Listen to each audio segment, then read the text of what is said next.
Kamusta mga kaligtas? Ang ating tema sa video ngayon ay totoo ba ang mga higanti? Saan sila nanggaling at anong tawag sa kanila? Ang tawag sa mga higanti sa Old Testament ay ang mga Nephilim, ay ang mga bunga ng pag-aasawahan sa pagitan ng mga anak ng Diyos at ng mga anak na babae ng tao sa Genesis Kapitulo 6 versikulo 1 hanggang 4. May maraming pagtatalo tungkol sa pagkakakilanlan ng mga tinatawag na anak ng Diyos.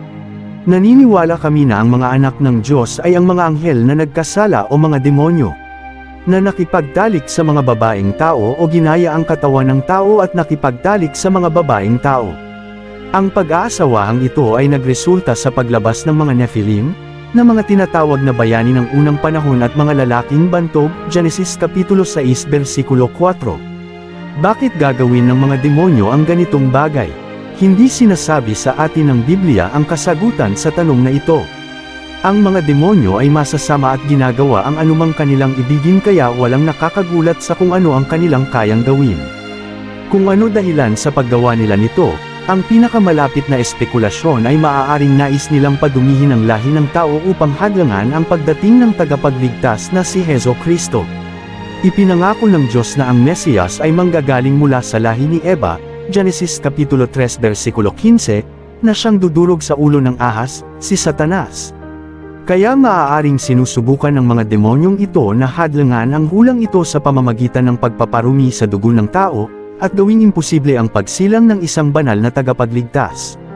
Muli, hindi ito kasagutan mula sa Biblia, ngunit kapanipaniwala ang pananaw na ito at hindi sumasalungat sa itinuturo ng Biblia. Ano ang mga Nephilim? Ayon sa mga alamat ng Hebreo at iba pang mga alamat, ang aklat ni Enoch at iba pang mga aklat na hindi kabilang sa Biblia, sila ang lahi ng mga higanti at mga napakalakas na tao na gumawa ng mga napakaraming kasamaan. Ang kanilang pagiging higanti at kapangyarihan ay nagmula sa pinaghalong DNA ng demonyo at tao. Ang tanging sinasabi sa atin ng Biblia ay mga kilala silang tao at mga bayani noong unang panahon, Genesis Kapitulo 6 versikulo 4.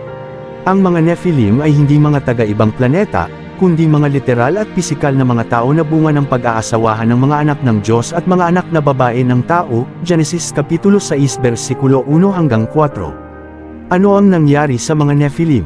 Ang mga Nephilim ang pangunahing dahilan kung bakit ginuno ng Diyos ang mundo noong panahon ni Noe.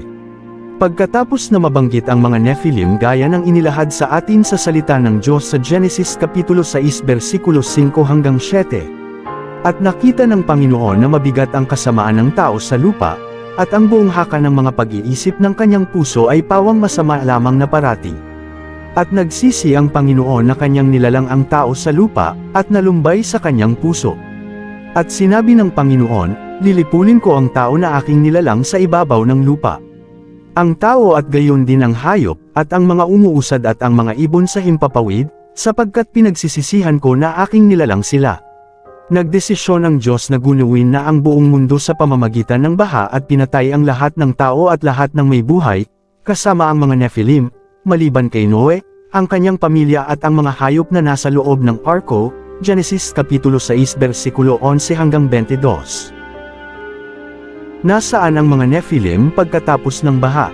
Sinasabi sa atin sa Genesis Kapitulo 6 versikulo 4, ang mga higanti ay nasa lupa ng mga araw na yaon. Mukhang inulit ng mga demonyo ang katulad na pagkakasala pagkatapos ng baha. Gayunman ang kanilang ginawa ay hindi kasing lawak ng kanilang unang pagkakasala bago ang baha. Nang magsugo ng mga espiya ang mga Israelita sa Kanaan, ibinalita nila kay Moises, at do'y aming nakita ang mga Nephilim, ang mga anak ni anak, na mula sa mga Nephilim, at kami sa aming sariling paningin ay naging parang mga balang, at gayon din kami sa kanilang paningin, mga Bilang Kapitulo 13 versikulo 33. Hindi sinasabi ng talata na mga totoong Nephilim ang nasa Kanaan, kundi nakala lamang ng mga espiya na ang mga nakita nila ay ang mga Nephilim. Maaaring nakakita ang mga espiya ng malalaking tao sa Kanaan at inakala nilang ang mga iyon ay mga Nephilim. O posible rin na pagkatapos ng pandaigdigang baha, ang mga demonyo ay nakipagtalik muli sa mga tao at nanganak muli ng mga Nephilim.